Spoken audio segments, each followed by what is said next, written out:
and political leaders from throughout America. Brother Fleming, El-Amin.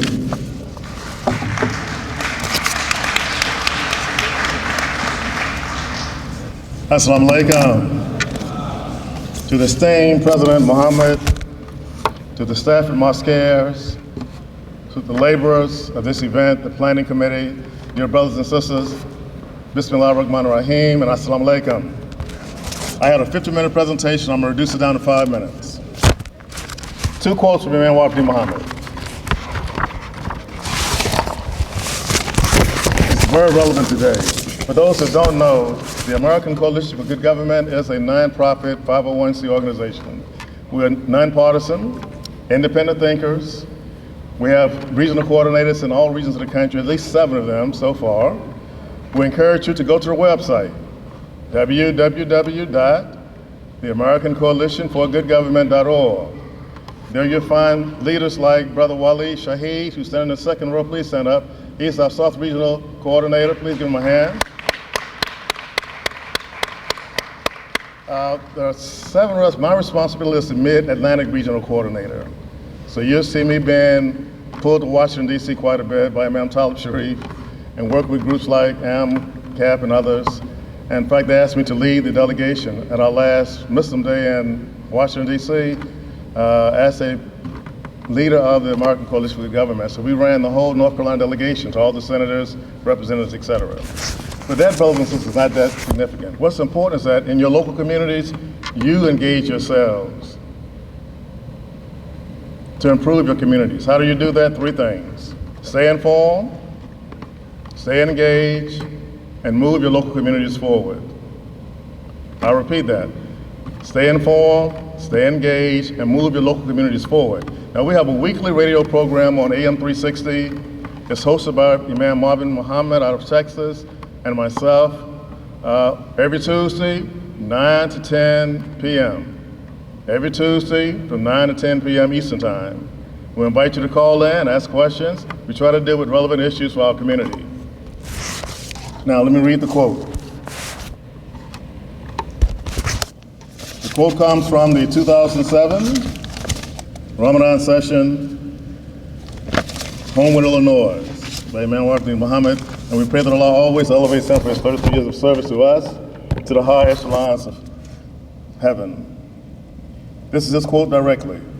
It's from the section entitled Quran is to be read in a social, spiritual, political, and time context. Here's the quote. The worst thing we can do is allow our prejudices as people who are not satisfied with Arabs or not satisfied with the American government go to the extreme. The worst thing we can do, and we have those 2 extremes, one of the extremes we have is those who have prejudices against Arabs and would like to do away with the tradition of Muhammad, peace be upon him, his family, and the Ummah, and make your own Islam. Then we have the other extreme, where we have those who just hate to give credit to the United States of America. They don't want to acknowledge the United States for the credit that is due among us African Americans and also outside. That extreme too blinds your eye to the guidance of God in the Quran. You cannot expect to get the pure, clean message of God that is for us in the Quran if you are going to have prejudices that are unjust. Conclusion. Now, why am I saying that, brothers and sisters? 2nd paragraph of the Declaration of Independence reads as follows. We hold these truths to be self-evident that all mankind are equal, endowed by their Creator with life, liberty, and the pursuit of happiness. Unalienable rights, right? Where does Thomas Jefferson get that idea from? He purchased the Holy Quran 11 years before he wrote the Declaration of Independence. I was blessed to represent ACGG in Philadelphia recently at a reception for Dr. Spellberg, who wrote the book entitled Thomas Jefferson and His Holy Quran. Very well documented. He extracted a lot of those concepts we find in the Declaration from the Holy Quran. You know what they called him, brothers and sisters? A Mohammedan. They called Thomas Jefferson in his lifetime a Mohammedan. He was really fighting for Jews to have acceptance in his government and Catholics. He said we cannot exclude the Mohammedans either. I encourage you to read that book if you have the time. I encourage you to tune in to AM 360 every Tuesday from what time to what time? 9 to 10 Eastern Time. I encourage you to go to the website, www.the-American Coalition for Good Government. It's updates on that. You'll see position statements we've made over the years. We've been in a lot of battles by the grace of Allah. Well, we're only extending what Imam Mohammed started in 1997. In 1997, finally. This is my home, brothers and sisters.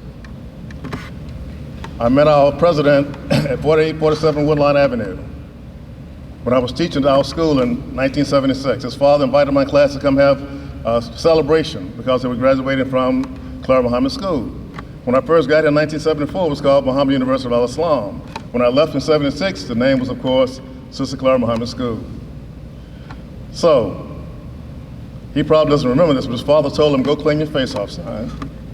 As he came to the table, he was a little, a few marks on his face from playing outside. He was very young. This is 1976.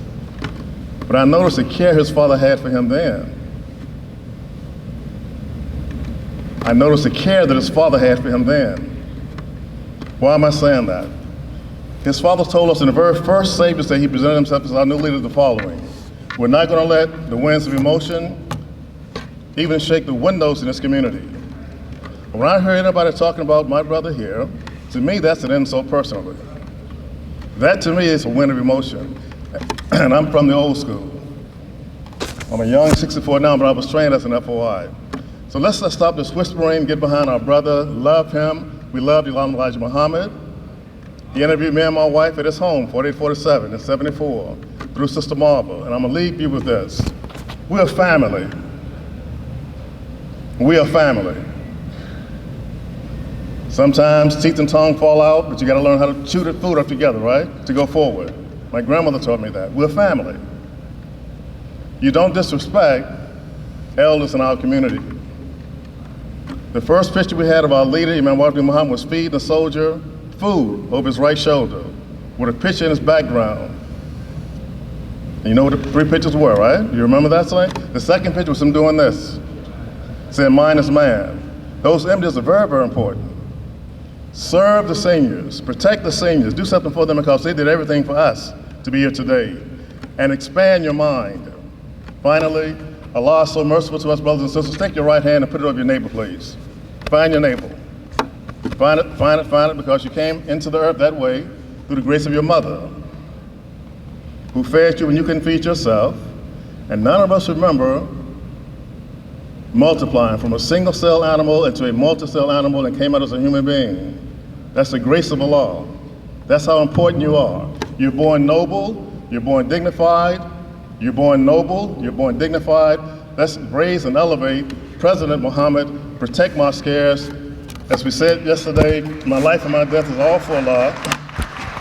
My life and my death all for Allah. Thank you very much. Assalamu alaikum.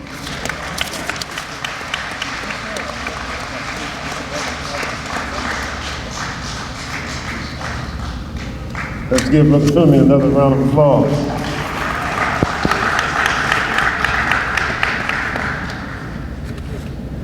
We want to acknowledge Colonel Nasheed Salahuddin. I just saw him sneak in the room. Let's give him a round of applause.